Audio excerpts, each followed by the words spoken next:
6:44 in your Capitol Watch. A Senate committee vote for President Trump's Attorney General pick is on hold this morning. The Judiciary Committee canceled today's vote for Todd Blanche, and lawmakers don't have enough votes to move this nomination forward right now. So let's go live to Scripps News Group Chief Washington Correspondent Joe St. George. And Joe, what's the holdup right now? And is there a time limit on how long Blanche can serve as acting AG? Well, good morning. This is the latest. We thought we'd have a vote in the Senate Judiciary Committee today.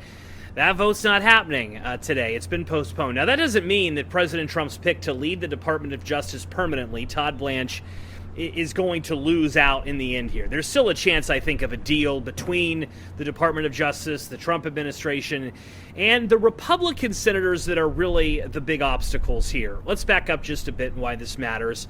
Let's face it, Attorney General is one of the most important positions in all of government. You lead investigations.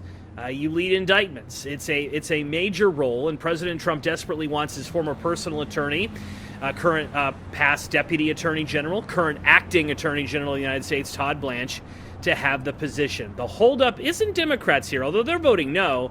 The holdup is two Republicans who sit on the Senate Judiciary Committee. If one Republican joins Democrats, that's enough to block Blanche. Senator John Cornyn of Texas specifically has issues with what was previously announced an anti-weaponization fund that critics say could have allowed Trump allies to potentially seek money from the Department of Justice.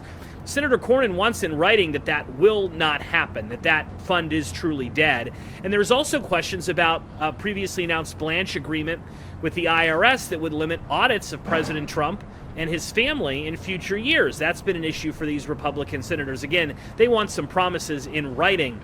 A lot of us, I think, are a bit surprised that they haven't been able to come up with a deal yet on this. Senator Cornyn basically saying that he's not backing down. The fact that this committee hearing was canceled today makes it very hard for Blanche to be confirmed prior to the August recess, where Washington shuts down for much of August. So this debate may be heading toward the fall. And the last question you asked me, how long can an acting Attorney General Todd Blanche be in power as an acting Attorney General?